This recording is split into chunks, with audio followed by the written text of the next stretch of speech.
And good morning. Welcome to Today at the Races presented by Fidelity First. I'm Stanton Salter along with our odds maker Keith Fuse as we get ready after the holidays for a big race week here at Laurel Park. Lots of action to get to. Real quick, how was your big holiday yesterday? Merry post-Christmas, by the way.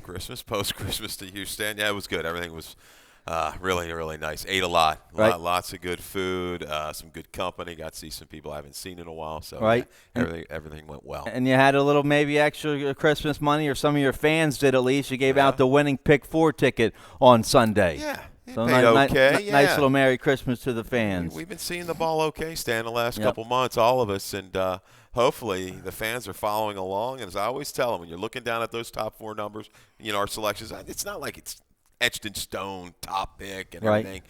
That's our guide. First bet, always to box those four. Do a little dollar box, and your exactas and such, maybe a super, and follow along. And we'll tell you who we really like in each race, who to attack from a betting standpoint from the flat bets and the exactas. Yeah. And not just the ponies. I'll give, if anybody wants the best deal on a bucket of chicken, you go to the Highs in Newmarket. I got a nice $6.99 bucket of chicken from Highs yesterday.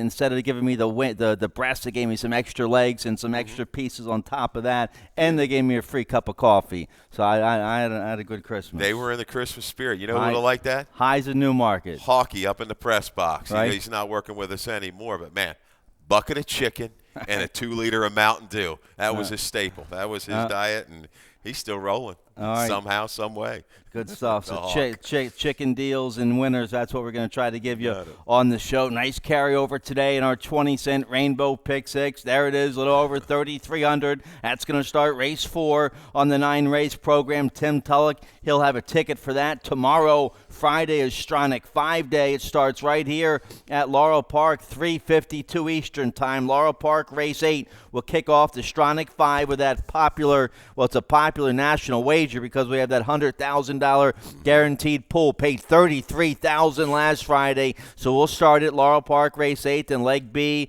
and C are Gulfstream races 8 and 9. Leg D, Golden Gate Fields race 3. Then we wrap it up, Leg E at Gulfstream race 10. So I'll have a ticket for that tomorrow. Paid huge last Friday. Stronach 5 starts Laurel Park race 8 tomorrow. Now, Saturday is going to be a big monster super stake Saturday. We have 5, count them up, 5 $100,000 stakes. You're going to have the Maryland bred Always Mining and the Native Dancer. You have the nice 2-year-old from the Claudio Gonzalez barn, Romanoff. He's running Princess Adira for Lacey Gaudet. Some nice horses. The entries are already out. They took entries for Saturday on Sunday, so the entries are out. And the odds went out this morning, I believe, right? Yeah, they went out this morning. Okay. I hope they're in range. This was a really, really difficult card. Kudos to the racing office, everybody involved in putting this card together. I sat there. I had to call the president out in Vegas, right, Frank Carulli, and say, "Hey, Frank, can you look at the heft stakes for me?" That was one of the hardest races I've ever had to line. So we've got some highly competitive races. Good betting card on tap for Saturday. I'm sure some other things to go along with it. But, it was a real challenge getting through that racing card, no doubt. All right, so entries are out for Saturday, 5 $100,000 stakes. Let's show you the holiday racing schedule board for after this weekend. Okay, Happy New Year from the Maryland Jockey Club. Now we'll have live racing through this Sunday. All right, then we'll be off on Monday, Tuesday. Live racing, we always have live racing. We're going to have live racing on January 1st. That's a Maryland tradition. So live racing Wednesday, January 1st for New Year's Day.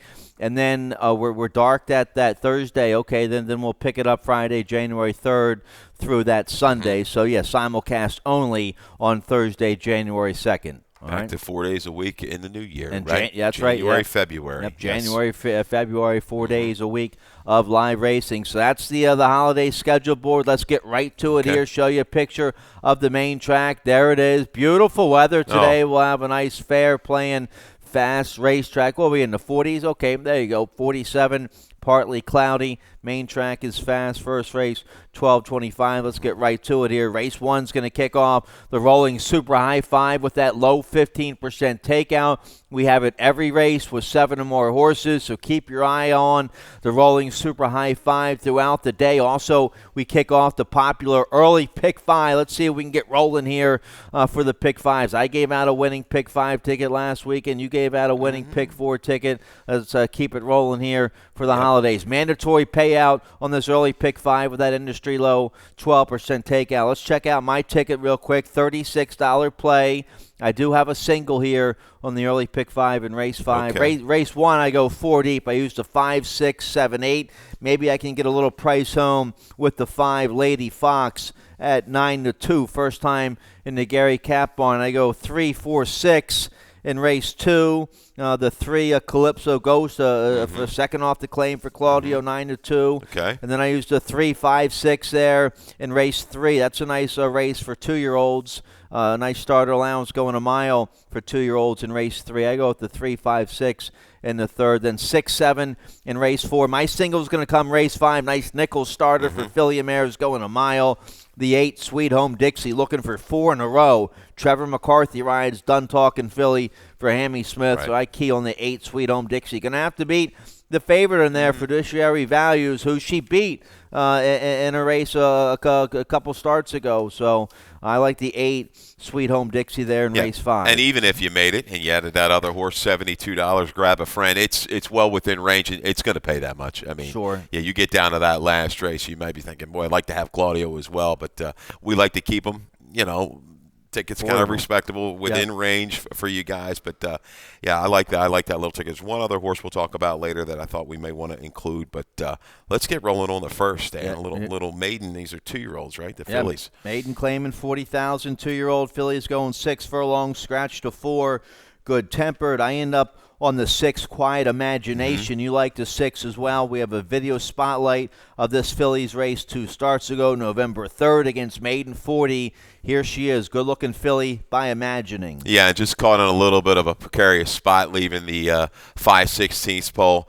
Has to steady, wait a little bit for room, get shuffled back a little bit, and I tell you what, gave up a couple lengths right there, Stan. Sure. He's able to find a seam, and in those familiar silks is going to be able to work up into contention, and then steadies a little bit late. I like the way this horse turned on, only beating a length and a half when it's all said and done. She's done nothing wrong, Stan, in all of her starts, whether it be the turf in debut and the following 2 starts on the main track. She's the one to beat. I like Combat Queen. She's 4-5 now, way too early. She's going to float up off of that. Maybe it's a little bit more value shot, but man, Quiet Imagination. If she brings any one of the last 2 races on the dirt form, she looks like she's got to be 1-2. And trainer Tim Woolley does a nice job up there at Fairhill. He trains his homebred for Harry Cassup. I like the nice little slow maintenance half-mile work December 21st up there at Fairhill. So I have the 6 on top. You have her second. We both like the 7 as well. Yeah. Combat Queen had an encouraging second in her debut against Maiden Specialweight up there at Penn National. Very useful debut. She showed some gate speed. She did have to steady out of some close quarters into the turn, moved outside, and I thought kept on quite gamely. Over the Hillary was a Maryland horse. It might have been O'Dwyer had won like a lower to mid-40s in the prior race at Laurel. But that was a perfect little tune-up. Showed 2 moves to me. Hey, go for the bigger money here. What's the pot there? $27,000. This is a Maryland bred protected with the waiver. Yep. Yeah, I think this horse can move up off of that debut. All right, so I like that. We both like a 6-7, 7-6 on top. We both like the 8 Devilish Affair. Ran a big race on a muddy track 2 starts ago. A big second behind Magical Luna, who came right back to win. But then she bounced, stepping up to this maiden 40 level last out. She didn't run very well at all on a sloppy track. Yeah, virtually the same odds. You're going to get a little more value today. Okay, she's virtually the same odds as Quiet Imagination, your favorite here this afternoon. So, yeah, which Devilish Affair is going to show up? That's the key. I think the 2 I throw in there is a little bit of a price user any minute now. Outside both trips. Let's go ahead and send. I think if this horse goes right to the front, can stay for a piece of it. All right, it's a nice group of maiden 2-year-old fillies here in the opener, a 7-horse field to kick off that early pick 5. You like the early pick 4. That starts in race 2 here. Let's check out your ticket and see how you play it. Yeah, $18 ticket to get you started, get your week started, and your day after Christmas. 2 deep in the second. Saying I agree. Calypso goes to 3, and the 6 always talking. She's going to be awfully tough to catch on the front end for Jerry Robb. 3 deep, 3, 4, and 6 in race number 3. 3 deep again in the 4th with the 5, 6, and 7. All kind of I'm leaning towards a closer, kind of a grinding type of a race for the winner here. I think in race 4, I think there's enough flow to set it up. 5th race, 4 and 8. They look like the 2 fiduciary values, and Sweet Home Dixie for an $18 ticket. All right, let's take a look here at race 2. We're going 6 furlongs, claiming $16,000 for 2-year-old fillies. Open 2-year-old filly claiming 16. We both like the 6 here. I have the 6 on top, always talking. Sharp winner last out for open 12-5 claimers. She's a 2-time winner for Jerry Robb. She's by despite the odds. She has early speed. She won wire to wire last out, just hung on by a nose, but she was in front by 5, turning for home. So the X-Man's going to use that early speed. He's going to have the tactical advantage on the outside. He'll be able to control the early pace. He can go right to the front if he wants, or if there's some other speed to the inside, maybe a little speed from the 4 Amphitrite. Maybe the X-Man just sits a nice stalking trip off the 4. But I don't think the 4 wants to get caught up in a speed duel with the 6. Agreed. So, I think you're going to see the X-Man being aggressive, try to throw a knockout punch maybe around the turn. She hung on for dear life last time. Who's a Pretty Girl is an improving type for Farrier. A 64, I should say, it was like a mid-50s. The third place finisher, Steady Love, was a 64. Next out off the claim for Claudio, stretching out to a mile, but always talking. The road, I think, is going to go through her. Shatter Me, she had some speed. I don't know where it went. But I'll take a little bit better price. I think Calypso goes. She'll get maybe 7-2, 9-2 on her. First time off the claim last time. Hey, repetitive here. Claudio wins. Showed a little gate speed is what I like. She was kind of sharp early, was allowed to draft off the pace and stayed wide every step of the way against kind of the grain of the racetrack during that period, those 2 weeks. Circled 4 and 5 wide, kicked on nicely, was still eager to the wire. Final time maybe a little slower than always talking comparatively on a similar variant. But I got to project a little bit more improvement off of that. Little shorter field, she can save some ground here. I think it's going to just enhance the run. I like the 3. You get the bug, Victor Rosales, who's 42% when riding for the leading trainer, Claudio Gonzalez. The 4 with a big win last out. This little filly by Palace for Brittany Russell. She's run 3 good races at these cheaper levels. The maiden special weight was too tough, but then she's run 3 useful races, and she put it all together last out. A big 12.5 length winner against maiden 10, but you get the leading rider, Sheldon Russell, riding for his wife here, Brittany. They're doing awfully well. They're both doing well individually, together. So a winning team here, Brittany and Russell, Brittany and Sheldon, and I think the 4 Amphitrite is live here. Yeah, she didn't beat much against maiden 10. Rockford Girl would come back to win, but they're realistically spotted here going against winners for the first time. They don't step up too much. They're facing open 16 here. And you take a look at things. Wicked T, the 5, took plenty of money last time. I'm into always talking, almost 3-1. This one at 9-2, right? Bumped it to break, well back, and never picked it up. Carlos Mitzi, I should say, rolling right along and doing well off to claim a high ROI. They're going to try to blinkers on. Maybe that horse holds some significant value in your exacta plays. And you get Weston Hamilton. Weston and Carlos recently 28% and a positive ROI, and Carlos recently with a positive ROI first off the claim. So I used the 5 a little bit here. Let's turn the page. Nice starter allowance here in race 3. Race 3, we're going a flat mile, 40,000 starter allowance for 2-year-olds. Let's start with the 3 here. We both like the 3, pitching Ari, sharp winner last out, November 23rd. Let's show you that race. This was going 6 furlongs. She rallies from a little off the pace. She's the 1 horse this day, third turning for home, but she's going to get up for the win, as she was claimed this day by Claudio Gonzalez. Yeah, faced a little tougher prior. Got the drop down, gets it done at 5-2, save ground, work to the outer portion of the racetrack, and rolls right on by.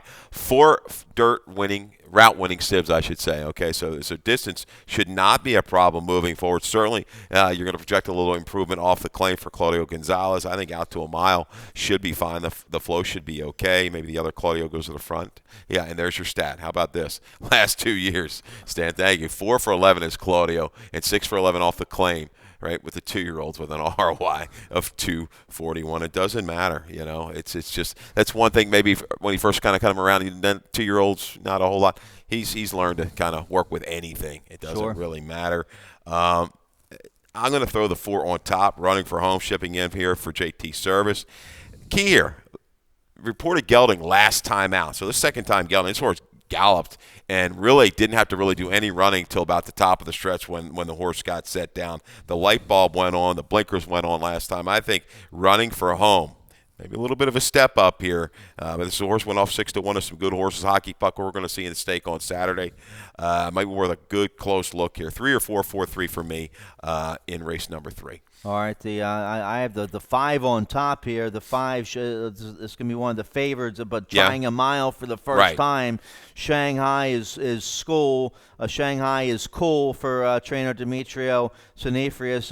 Jose Hernandez comes down to ride this 2-year-old colt by Shanghai Bobby. A nice debut win at Monmouth last September. Was claimed for maiden 40,000. Was claimed that day. Then they tried Stakes Company at Monmouth. No good that day. They gave this horse a little break. Brought him back first time blinkers last out against Allowance Company at Penn National. A strong third up there with a 74 buyer. Kenny keep that strong form, stretching out to a mile today. And this is not probably not a drop. This might be a lateral move from that allowance race up there at Penn to this to the starter allowance here at Laurel. Probably a lateral move, I think, for the 5. I use them all. I guess I'm attracted by that big number he got last out at Penn. Yeah, it kind of reaches out and grabs you. Doesn't stand at 74, but it was enhanced by a duel up front, just kind of a slow, steady gain through the final eighth of a mile. And you wonder, hey, Service dropped this horse, and it was a 9-horse field for maiden 40s down to 30s first time out. It was 3-5. The whole world knew, right? The horse galloped, and they were just willing to part ways. Right. So he got a couple good races out of him. How many more can he get out of this horse? And stepping up to a mile distance could be a little tricky. Going to be a shorter price. I'm going to try to beat him here in the 3rd. All right, so I have the favorite on top. We both like the 4 and the 3 and the 6 here in race 3. Let's turn the page. Race 4 kicks off the 20-cent Rainbow Pick 6. Nice little carryover to get you going for the 4-day race weekend. There it is, $3,337. Tim Tulloch, he has a ticket for the Pick 6. Let's check it out, see how he plays it. He goes with the 1-6-7 here in race 4 to kick it off. His single is going to come in race 7. He singles on the 4, Tommy Shelby. That's my top pick. Good third last out behind Laddie Liam in the Maryland Juvenile Fraternity. So we have a video spotlight of his win 2 starts ago. I have the 4, Tommy Shelby, right on top there in race 7. That's one of our features of the day. So you can check out his tickets some more. All of our tickets and plays for today on the website, laurelpark.com. Underneath the handicapping section, bunch of good press releases about all the stakes action this Saturday as well on the press release. So here we go, race 4. We kick off the middle pick 4 in this race as well. We're going a flat mile, claiming 16,003 and up. Never won 3 or straight 3-year-old. Scratch the 3, higher purpose. I end up with the 6 on top here. Caladan, a 3-year-old colt who's won 4 races. I think this horse getting a nice drop in class today for Dale Capuano. A big, a decent 4th last out against tougher starter allowance company. 72 buyer speed figure going a mile. That's going to be good enough today. You get Avery Wisman to ride. Wisman and Dale Cap, they're 23% together in a positive ROI. So this horse, a 4-time winner, likes this, is a 2-time winner going a mile. So I think a nice condition here going against older, never won 3, and taking a drop in class today, right? Yeah, caught Dale on a dropper the other day, Ravenel. That's the right. hood Got was the money, on Ravenel the other day as well. The earmuffs, whatever you want to call it. But Caladan, same kind of move. He's 30% with his droppers over the last couple years on the main track with an ROI of 238. So Caladan could be dangerous. I think the speed is going to be supplied by the 1, the 2, and the 4. I think those 2 are going to go out and set an honest pace. Major Flirt's done very well off the claim. I think he's the survivor of the speed. I'll go with the 7, Sassy King, 5-1 on the morning line. Yeah, I know he's only won 2 races. He's a 4-year-old. That's why he's eligible for this particular race. But he came very close to Major Flirt last time. I think he's just moving back in the right direction. Tappahannock was the next out winner out of that race. I think he's going to keep moving up. I think he's back to his game. I think it's going to be a grinded out kind of finish here at the mile distance, as we see so many times. I'm going to stick with the closer 7.56. You've got 6.75. I like the 7 as well. Big race last down. He's run 2 big races since Farrier claimed this 4-year-old by Broken Valley. You get the leading rider, Sheldon Russell, aboard, and he's going to slip away at a nice price. So I like the 7 as well. We like the same 3 on top there in race 4. Let's get a quick commercial break. Nice nickel starter allowance to kick off the late pick 5. I have a ticket for that. We'll check it out right after this.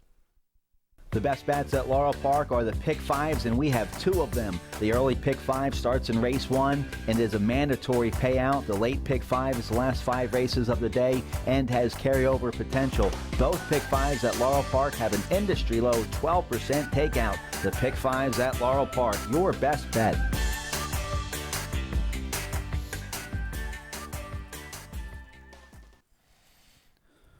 Okay, welcome back. Let's check out the late pick 5 starts in race 5. No carryover. They hit it last Sunday, but as always, we feature that industry low 12% takeout on all the pick 5s here at Laurel Park. So let's check out my ticket. Starts race 5. Now, I single on the 8 Sweet Home Dixie on my early pick 5, but I'm going to have a little backup here. The 4 Fiduciary Value is going to be tough for Claudio. Big win first off the claim last down. So I go 4-8 to kick it off. 2-7 in race 6. 1-4 in race 7. Couldn't come up with a single, but race 7, that's a nice feature for 2-year-olds. The 1 on the turf and the 4 Tommy Shelby going to be tough in race 7. Race 8, the 5's going to be tough. Divine Interventio, but the 2 Lion Lord is going to be tough, and I'll use the 7 at a decent price in that race. The 7's Philly Completely, second off a long layoff for this trainer Bernard Dunham, who's 2 for 2 here at Laurel Park this meet. You get Trevor McCarthy to ride this 6-year-old. Got some back class, some back numbers. So the 7 Philly Completely at 5-1, I think, is live in race 8. Then race 9, that's a nice maiden 40 for 2-year-old Philly is going 6 furlongs. I go with the 4-5, 6-8. The 8 Queen of Tomorrow gets Angel Cruz aboard for Tim Keefe. Ran a decent race last out, stepping back up to the maiden 40 today. So there's my ticket. Okay. You can study it some more, laurelpark.com.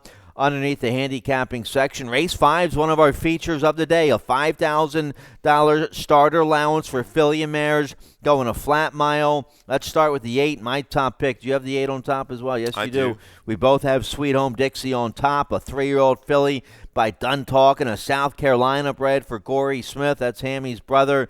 Hammy, the trainer here of Sweet Home Dixie. Let's show you her big win from September 29th right here at Laurel Park, going a mile. A big win this day. She beats Swirly Shirley, who's in front right now. Yeah, this is what I like horses and kind of from the back of the pack settle and just make that one run and really don't need that duel to develop. Yeah, maybe the Swirly Shirley come back a little bit, but this horse was patiently handled, had to bide its time a little bit, waited there past the quarter pole, works outside a good sustained run to get it done. I tell you, she's just a different filly right now, Stan. I mean, and I think she's going to have a little bit of contested pace to even enhance that run this afternoon. Yeah, Fiduciary Values, second time off the claim for Claudio.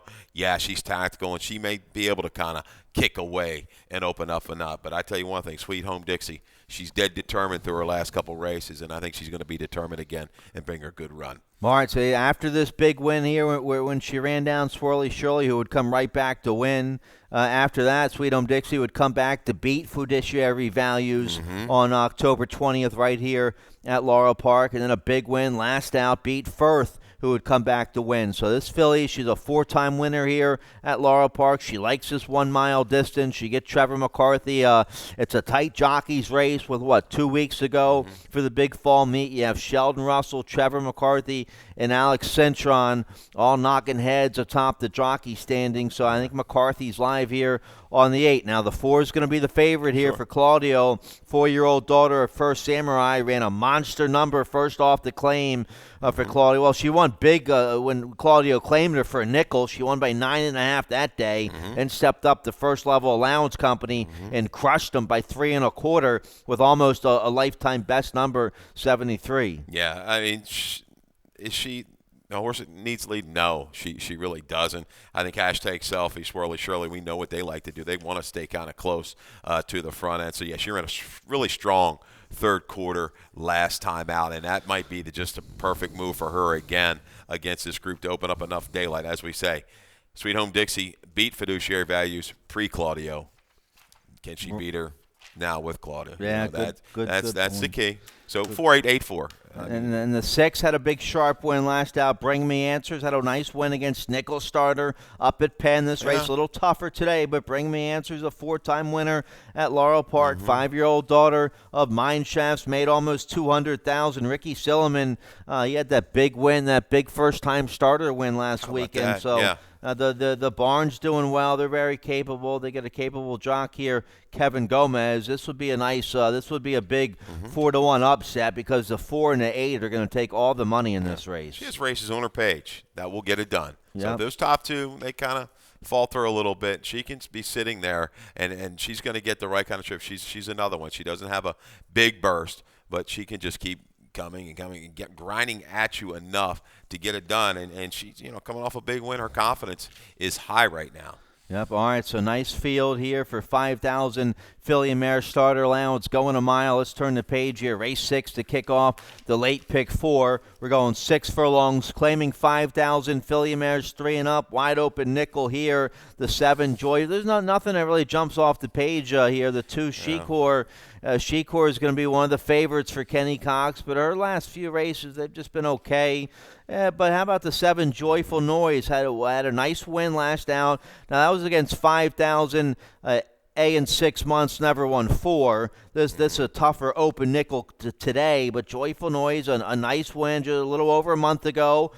Stays at the $5,000 level. Tougher condition today, but Ricardo Chappie back aboard for Pat McGill. His 5-year-old mare is a 3-time winner at Laurel Park, so she should get a nice trip closing from the owl on the outside here. Well, she sits about mid-pack and makes her run. She's not too far back. She shouldn't be too far back against this group. No, I tell you, she finally had that clear trip. I go with the 3 case dismissed. Offers a little bit better value. Mile, that's not her game. She wants to go 6 furlongs. Attracted McCarthy last time in for condition. Gallop. Shecor, certainly, I think, probably going to draw all the attention at the window. Didn't really disgrace herself. She's run okay since being claimed, and even got a win in a condition race a few races back. She'll sit in a good spot measuring the speed, turning for home. Prank Call, I think, might be the lone speed. She might try to go ahead and send Rapid Route from the inside. Should also go. So 3-2 for me, 2-3. All right, and the 5 I use in there, Brushing, Weston Hamilton for Noah Aberson, just looking for somebody. Because the 7 I have on, we both like the 2 and the 3. The 8, Prank Call is the Finger Lake shipper here for Wayne Potts. Now, she has won before here at Laurel Park, but she tried Nickel Starter Company at Pimlico last May and then it didn't run so well. She gets Jen Miller today. She's going to show a little speed on the outside. I just didn't use her. The 5 Brushing I use here gets a little clash. Well, no, it's not really a clash relief. She's been probably running. She'd been running over her head to begin with, and now a drop to the open nickel. Maybe the 4 Life didn't go or something, but I throw the 5 Brushing in there to maybe get a piece of it. Not good enough to win. You got to ride well too. Weston Hamilton. This is a class drop for her, and she could make a run from the back, no doubt.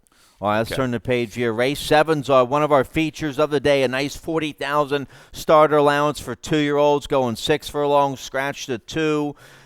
Scratch part of the entry, scratch to 1A, 455 Rocket. The 1 on the turf does run, and scratch to 7 Rookie Salsa. We both end up on the 4 Tommy Shelby, a good-looking 2-year-old by Super 99 for Henry Walters. Good third last out in the Maryland Juvenile Fraternity. Let's show you his big win November 10th. Right here at Laurel Park against First Level Allowance Company. He's the 2-horse sitting 4th right now going around the turn. Yeah, on the lead there, perfect score, clear around the turn. But I tell you, Jock was just patient there, leaving the 3/8 pole. Was Toledo that day. He's able to kind of roll right on by 3 and 4 wide. You kind of know what you're going to get from this horse, right? He's been a gem of consistency. Tried the Maryland Juvenile Futurity last time out. Ladley Lean was able to dictate on the front end. He really didn't get quite the setup that he wanted against this field. I don't see anybody getting too far away from him. He's just got to hold form. If he maintains form, I think he wins it. The only horse, maybe the stranger that might jump his first time, Claudio with the 5, Twixie Cat. But Tommy Shelby, another one. It's hard for us to say. He should be 1-2 in here. I have him on top. Henry Walters has done a nice job with him. He's a 3-time winner from 6 starts, made $100,000 already this year. The one on the turf in very good form for trainer John Salzman Jr. You saw on the turf, who was a game second behind Tommy Shelby. Last down, comes right back, a game third behind Romanoff, who's in one of the stakes, the 2-year-old stakes this Saturday. So on the turf, he has a little early speed. Jorge Ria is back in town. He's been the regular rider for this 2-year-old colt by Imagining. Tommy Shelby beat him 2 starts ago, but on the turf in good form, he'll get a nice stalking trip here with a good rider. Yeah, absolutely. And Salzman's done a nice job with this horse. He's been consistent. Seems like he's actually a little bit on the improve right now. Gritty second, 2 races back behind the favorite when he's able to advance inside. So I got to throw Claudio in the mix. I mean, a 57 buyer, you add a couple points to it. Now he's looking 63, 64, just a couple lengths. It works. Tactical speed. I think he claimed this horse for a purpose. Obviously, you claim a horse for a purpose, but I think this horse is going to work in here and is protected. All right, Mark Reed might have a nice claim here with the 3 quad 8s we both like. 2-year-old by Al Flanker, ran a couple big races against maiden special weight, then dropped in for maiden 40. Mark Reed and Smart Angle claimed this Maryland bred for $40,000. He won that day to break his maiden. That was last May. He's had all summer, all fall off. He's fresh, ready to roll. Been working well enough over there at Pimlico. You get Weston Hamilton, nice cozy starter allowance condition he finds coming off the layoff. Yeah, will he be a better actor than he was too prior to the layoff? A little erratic. You see that 2 straight races. He's fresh. That was awfully quick in the maiden breaking score back in May. Look at those internals. He's definitely, he might just go right to the front in here. Yep. Yeah, being fresh. All right, so nice feature here. A starter allowance for 2-year-olds in race 7 to kick off the late pick 3. Here we go, race 8 to kick off the late double. We're going 7 furlongs, claiming 16,000 3-year-olds and upward. Let's start with the 5. We both have the 5 on top. Divine Interventio for trainer Anthony Ferrier. A big second last out against 8,000 starter allowance, 78 buyer speed figure. This horse, a 6-year-old Greg Gelding by Malibu Moon. He's a 3-time winner here at Laurel Park. 3-time winner, going 7 furlongs. You get one of the top riders, Alex Cintron, to ride. You have him on top. You came up with a stat here for trainer Anthony Ferrier, who's rolling right along, having a strong fall meet. Oh, yeah, he's like 35% the last 30 days or so. He's been on a roll. Last 2 years on the dirt, though, how about 14 for 49 and 23 for 49 in the money? Second off the claim with an ROI of 342. I've always liked Divine Interventio. Horse that can kind of do anything. 6 furlongs, 7 furlongs, up to a mile. Yeah, he got some help on the front end last time. He might not get quite as much, but that's a big jump in numbers, and he can go up again. If they've got him reaching towards his top form, he can hedge into the lower 80s, no doubt about it. Lion Lord's the one to beat. He's going to measure the speed of Big City Blues. Probably get the jump on Divine Interventio. Really could be a good final furlong between these two. It could be a nice horse race. Yeah. We have a video spotlight of Lion Lord's last race, December 8th, right here at Laurel Park. There he is on the inside. He's going to get up for the big win this day. This race against Open 12-5. Just kept on chugging. Was under a drive, leaving the 5/16 pole. Had no get up this afternoon. Birdie's Honor, that was first off the claim. He came back to win second off the claim, Stanford Kieran. And another horse came out of that race to win, is Earned It. Now, they did it for a little bit lower level. I think both of them around the $8,000 level, if I'm not mistaken. But Lion Lord just means to maintain form, to be a major player in here, and he's got enough speed to stay fairly close. Big City Blues, though, I think he's going to be the one you're going to have to target. All right, so we both have a 5-2 exacta here. We have a cold 5-2. We both like the 5-2-7 here in race 8. Nice open 16,000 claimer. Let's turn the page. Race 9 is the Quinella race. Low 10% takeout on the Quinella. It's like a $2 exacta box, but it's a Quinella last live race. Every racing day we have the Quinella. Here we go, race 9, 6 furlongs, maiden claiming 40,000 for 2-year-old fillies. A 6, Galsey is going to be my top pick. in this race. 2-year-old filly by Tonalist. Her debut was okay last May at Pimlico. Maiden special weight going 4.5. Probably too short. Probably wants longer. And then she dropped in for maiden 40,000 early June here at Laurel. She was one of the 2-1, 5-2 that day. She got beat 10 lengths behind Gifted Heart and Naughty Thoughts, two nice fillies. Gifted Heart would come right back to win. Cal Lynch claimed this filly for 40,000 that day. He's given her the whole summer off, and she's been working here at Laurel Park. You get Xavier Perez, the X-Man, and Cal Lynch 30% together in a positive ROI. So I'll take a shot here. The barn's done very well with 2-year-olds this year. They're hitting at 29% with the 2-year-olds and having a strong fall meet. This isn't the toughest maiden 40 unless you fall in love with one of the first-time starters. So you have one of the first-timers on top. I'll go with the 6 Galsey. Might be one of the favorites. You pick her second. And I know Tim's not going to like the work pattern for the 7 Bottle Courage. Homework October the 16th and then 1 November the 15th. That's all I was seeing, right? Sure. But maybe we're going to sneak in here at a little bit of a price. Lasix first time out. Bourbon Courage has been okay. 2 for 16 with the first. They're sprinting on the dirt. 8 for 16 in the money. It's the bottom side that attracted me. A couple of 2-year-old winners, including Scrap Copper. Stan, remember Scrap Copper, who did win the debut effort. So, yeah, a little bit of a price here with a firster. Bottle Courage, I think you're going to have to respect Trombetta's firster as well as Kelly Rubley's. So I'm going to use the 6, I think, just clearly on paper. I guess you'd say it was probably the one to go ahead and beat. But I think one of these first-time starters is going to jump up and get the money. Donnie Barr trying to sneak in here with a half to Scrap Copper and buy Bourbon Courage. I think one of the leading freshman sires in the region. So, all right, the 7, well, we'll have to check the tote board there on the 7. We both like the 4. Did I Stutter by alternation for Mike Trombetta. This filly was working up in Canada at Woodbine. Some nice works up there at Woodbine. 47-4, half from the gate. November 17th on the Tapeta up there at Woodbine. Then they shipped her down here to Laurel. Recent half-mile work here at Laurel Park. You get a top rider, Alex Cintron. The 4 is going to be one of the favorites here. I use in my exacta. Interesting move here. Works at Woodbine and just shows up here for Canadian bred, Yeah, just kind of interesting. And one last trial. Really like the bottom side there. The mare, she was awfully good on the turf and the synthetic. We'll see about the dirt for this firster for Kelly Ruby. But steady works, forward works. I think this horse is going to be okay. Yeah, that mare was good. 10 for 33, I believe, lifetime. Homebred for the Elkstone Group. All right, so nice 8-horse field, maiden 2-year-old fillies in race 9 to wrap things up. Hopefully you're live to some live will pays going in to race 9. Happy holidays. Come on out here. Enjoy some live racing, some nice weather. Get ready for that Stronach 5 tomorrow and the stakes on Saturday, but a nice little carryover today in that pick 6 starting race 4. See, Karen, maybe Pizza Lady's got a bucket of chicken down there waiting for us. Yeah, that's right. You got me hungry, brother. I got some leftovers at home. That might be our new special. We could do a Thursday special. Bucket of chicken and a 2-liter for $9.99. That'll work. Sounds good. Sounds good. All right, Dave Robin, he's coming up next with scratches and changes. Good luck. Good luck.